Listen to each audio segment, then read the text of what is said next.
आज की कहानी भी बहुत ही इंटरेस्टिंग होने वाली है। कहानी की शुरुआत में एक धनी व्यक्ति जो गंभीर बीमारी से ग्रस्त था, ने अपना सिर काटकर एक किराए के बंदूकधारी के सिर पर लगा दिया, जिसकी हाल ही में मृत्यु हो गई थी। हालांकि जब वे ऑपरेशन के बाद रिकवरी ट्रेनिंग कर रहे थे, तो उन्हें घाव पर तेज दर्द महसूस हुआ। वैज्ञानिक ने उन्हें बताया कि यह एक सामान्य प्रतिक्रिया है और उन्हें अधिक मात्रा में सूजन रोधी दवाएं लेनी चाहिए। लेकिन फिर अजीब चीजें फिर से घटित हुईं। लकी में चित्रकारी की प्रतिभा थी, लेकिन अब वह एक अच्छी रेखा भी नहीं खींच सकता। इसीलिए वह इसका कारण पूछने के लिए एक वैज्ञानिक के पास गया।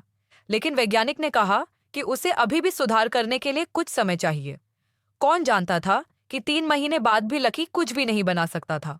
पूरी लकड़ी की मेज बालकनी से बाहर ले जाई गई, लेकिन लकी, जो शांत हो चुके था, को तुरंत एहसास हो गया कि कुछ गड़बड़ है।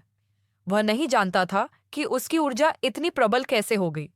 अपने अनुमान की पुष्टि के लिए उन्होंने तुरंत अपनी पत्नी और वैज्ञानिक को बुलाया और फिर उन्हें 800 पाउंड का छोटा इलेक्ट्रिक स्कूटर दिखाया, जिसे उन्होंने आसानी से उठा लिया।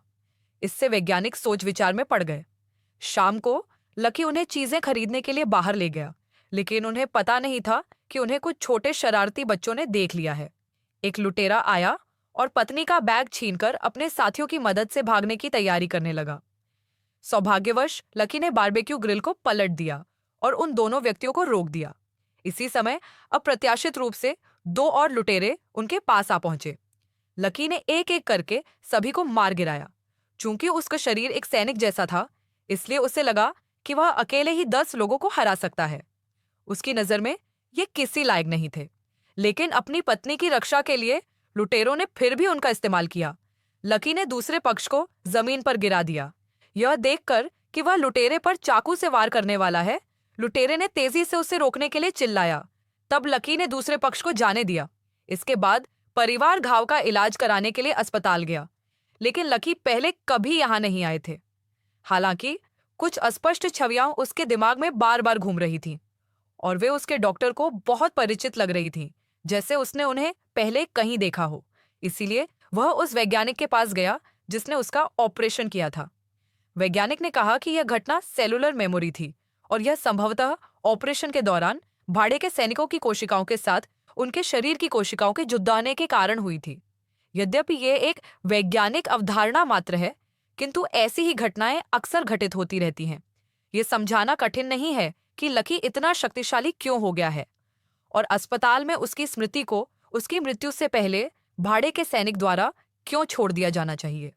वैज्ञानिकों का स्पष्टीकरण सुनने के बाद लकी धीरे धीरे वास्तविकता को स्वीकार करते हुए टहलते समय उसने देखा कि उसके सामने आग लगी हुई है और एक लड़की बालकनी में फंसी हुई है।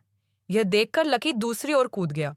जल्द ही वह लड़की के पास आया और जब वह लड़की को अपने कपड़े पहनाने वाला था, तो ऊपर से गिरने वाली बीम से उसकी पीठ पर चोट लग गई। सौभाग्यवश वे दोनों अंततः स्वस्थ हो गए और जमीन पर लौट आए। इसके बाद लकी अपने घाव पर पट्टी बांधने के लिए अस्पताल आए और संयोग से उनकी मुलाकात फिर से महिला डॉक्टर से हुई। उसकी पीठ पर दूसरा निशान लड़की ने छोड़ा था। महिला डॉक्टर ने मरीज की पीठ पर निशान देखा और वह तुरंत डर गई कि वह कहाँ है, क्योंकि यह निशान और उसका लापता प्रेमी भी वहां मौजूद था।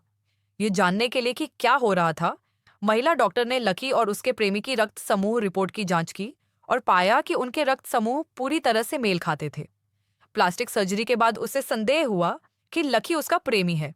इसलिए महिला डॉक्टर ने लकी को फिर से ढूंढा और उनसे मामले की सच्चाई पूछी। लेकिन इससे पहले कि लकी जवाब दे पाता, उसकी पत्नी आ पहुंची। जियाओमी को लगा कि उसका अनुमान गलत है और उसने तुरंत वहां से जाने का बहाना ढूंढ लिया।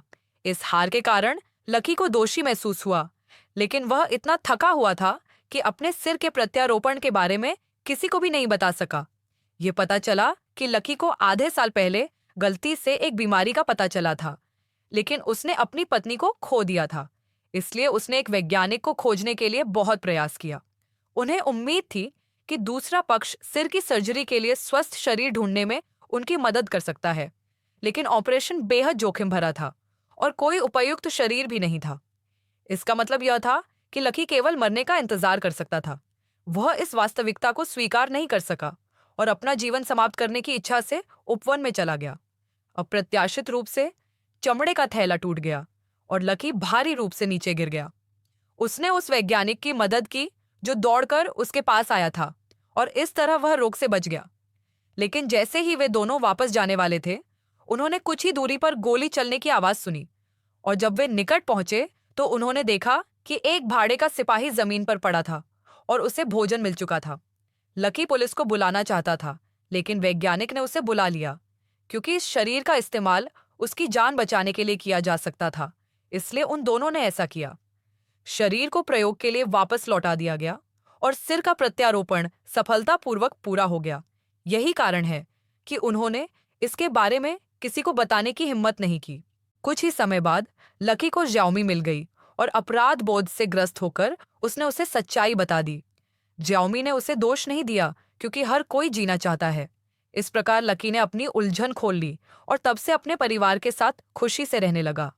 ठीक है, आज की कहानी यहीं समाप्त होती है।